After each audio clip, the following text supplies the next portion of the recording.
Good morning everyone. Welcome to TS in the School. Myself Swati Mahavar. I teach SST subject. Today we start with the subject history of class 10th. We start with chapter number 1. The name of the chapter is The Rise of Nationalism in Europe.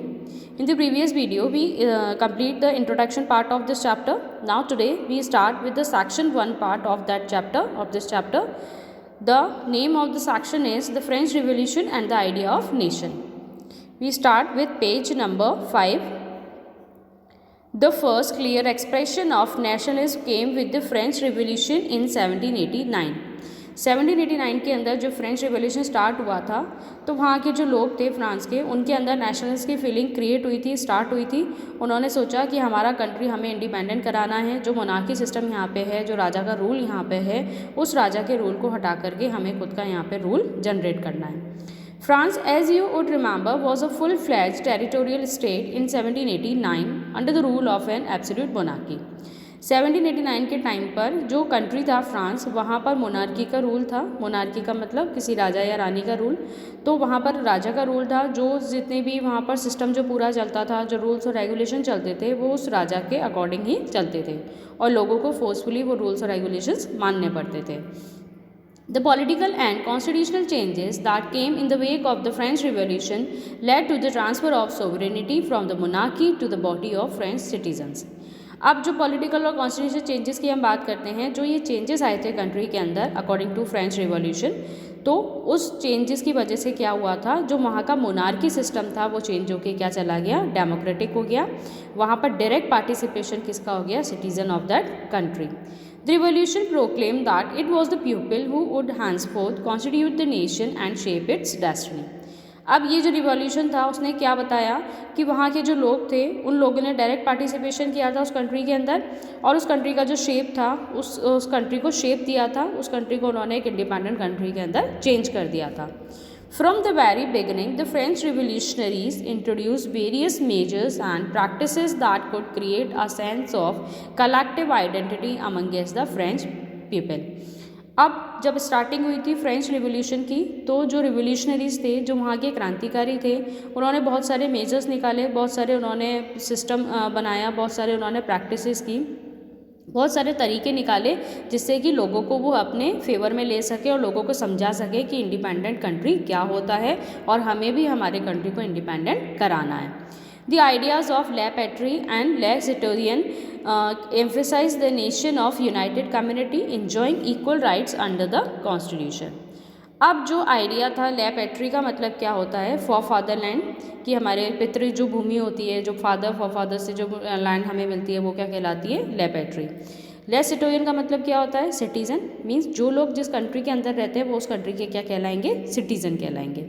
तो ये जो दो चीज़ें थी कि हमारे for fatherland, हम citizen हैं, तो ये जो दो चीज़ें थी जिसकी वजह से लोगों को एडमिट हुआ कि हमें भी हमारे कंट्री के अंदर इक्वल राइट्स चाहिए, हम भी अच्छे से यूनाइट होकर हमारे कंट्री के अंदर रह सकें।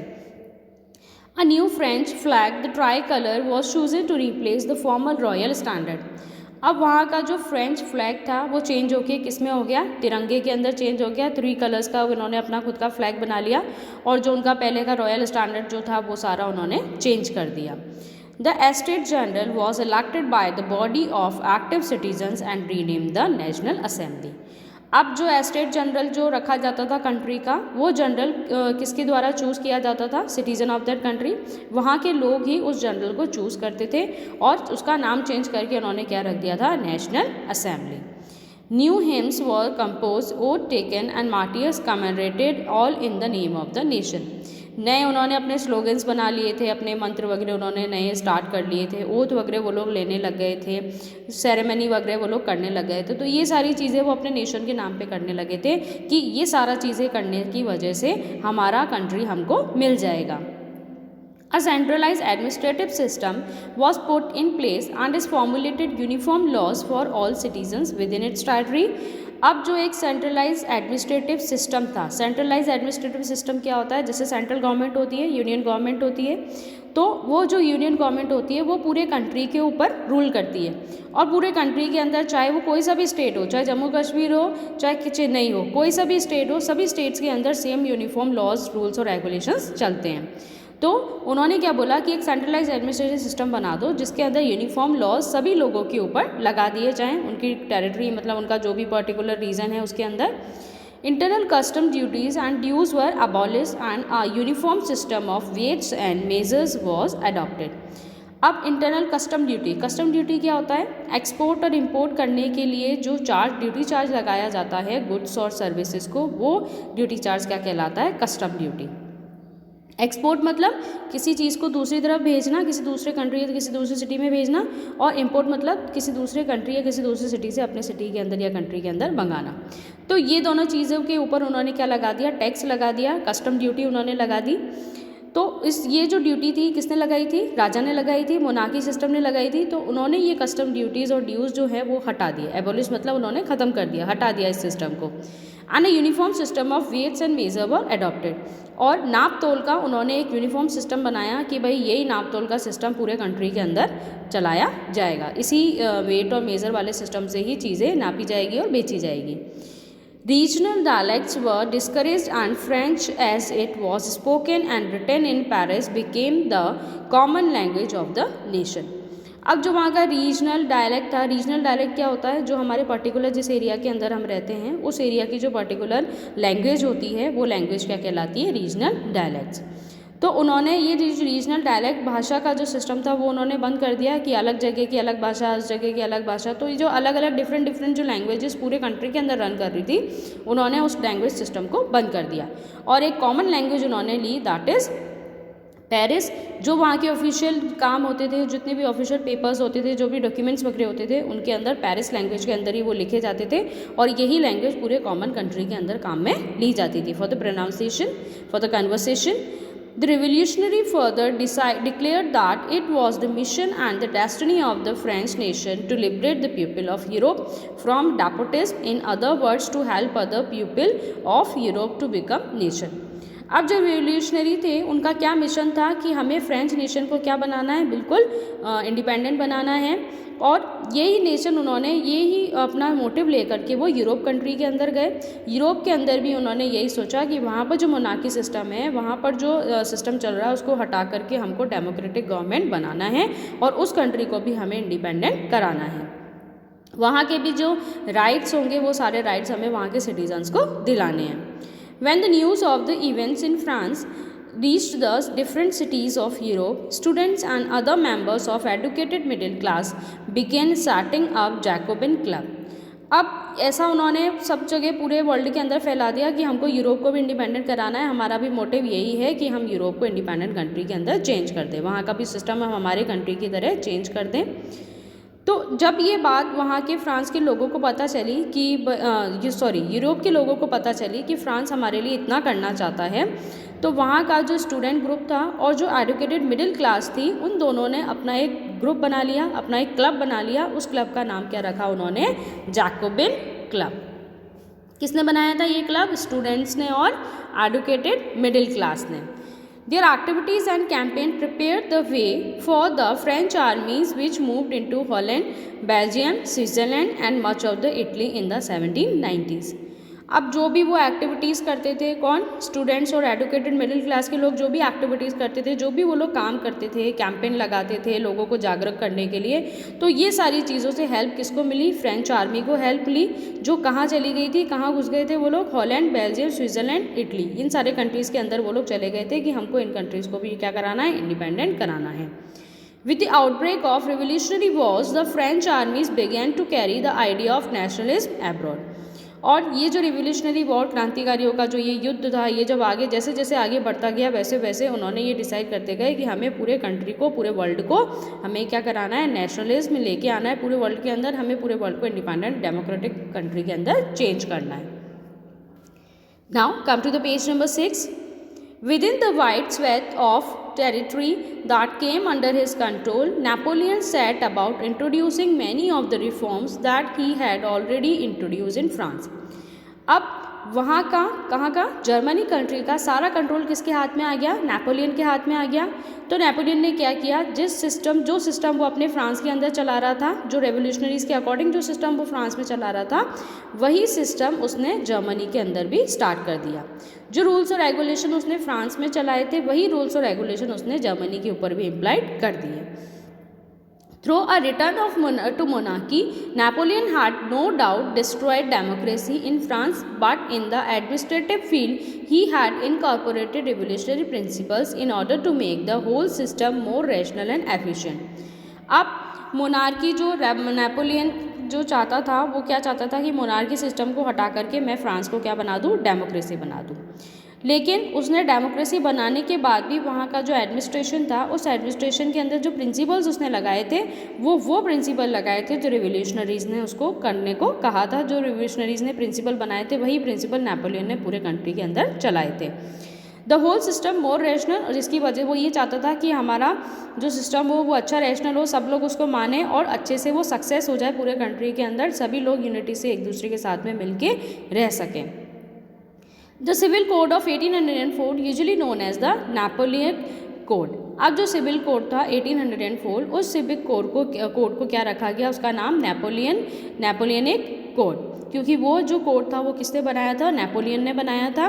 Did away with all privileges based on birth, establish equality before the law and secure the right to property.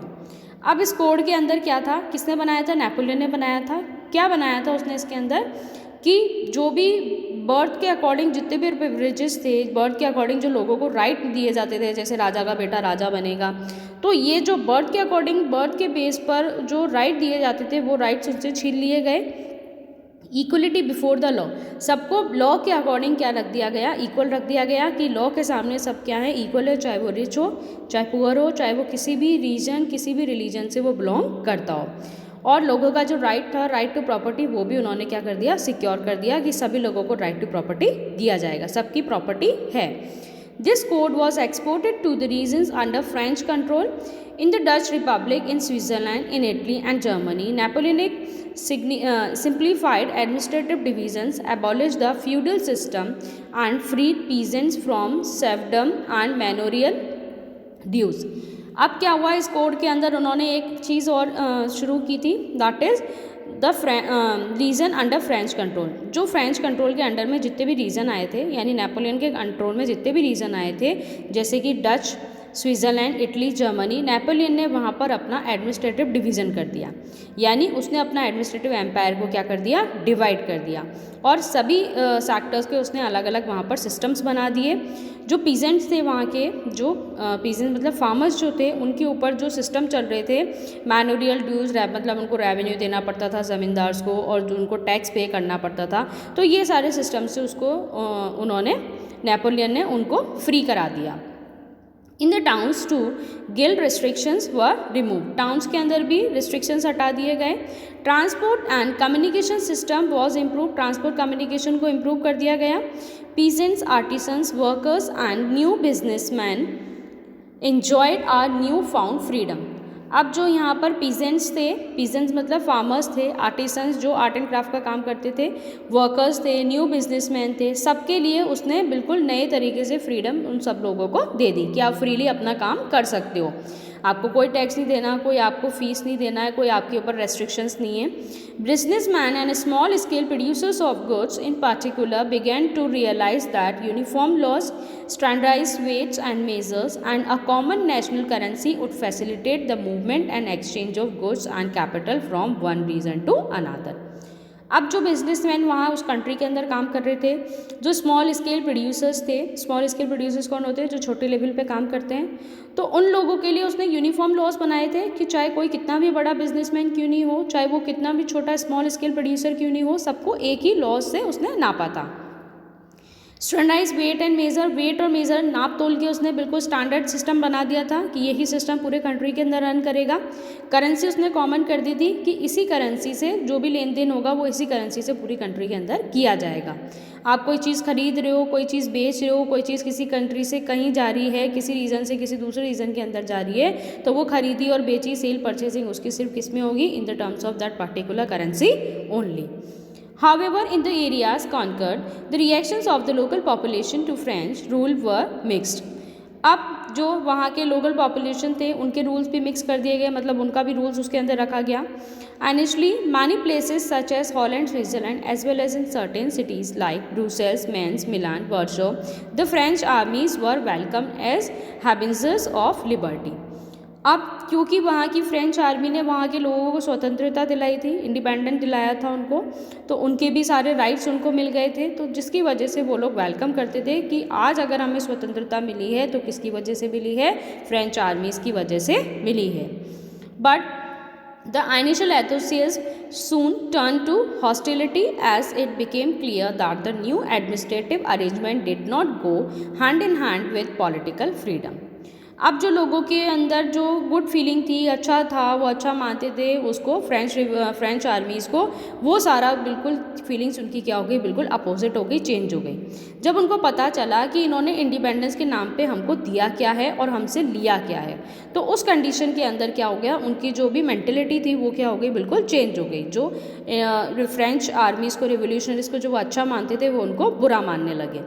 क्यों बुरा मानने लगे? इंक्रीज टैक्सेशन, क्योंकि उन्होंने जो नया एडमिनिस्ट्रेटिव सिस्टम बनाया था उस सिस्टम के अंदर उन्होंने टैक्स इंक्रीज़ कर दिया था. सेंसरशिप इंक्रीज़ कर दी, सेंसरशिप उन्होंने रख दी थी, एक सेंसरशिप मतलब एक फॉर्मेलिटी उन्होंने रख दी थी बिजनेसमैन्स के लिए कि आपको ये फॉर्मेलिटी फुलफिल करनी पड़ेगी. Force conscriptions into the French armies required to conquer the rest of Europe all seem to overweigh the advantage of the administrative changes. Forcefully French armies के अंदर जर्मन पर्सनस को, जर्मन पीपल को रखा जाने लगा. Forcefully नहीं चाहते थे फिर भी उनको आर्मी के अंदर रखा जाने लगा, जिसकी वजह से जो उनकी एडवांटेज थी, जो उनकी अच्छाई थी, वो किसके अंदर चेंज हो गई, बुराई के अंदर चेंज हो गई. जो उनका एडवांटेज था वही एडवांटेज उन लोगों के लिए क्या हो गया, डिसएडवांटेज हो गया. और उसी वजह से फ्रेंच आर्मीज़ को और रिवोल्यूशनरीज़ को जर्मनी के लोग डिसलाइक करने लगे. Clear to you?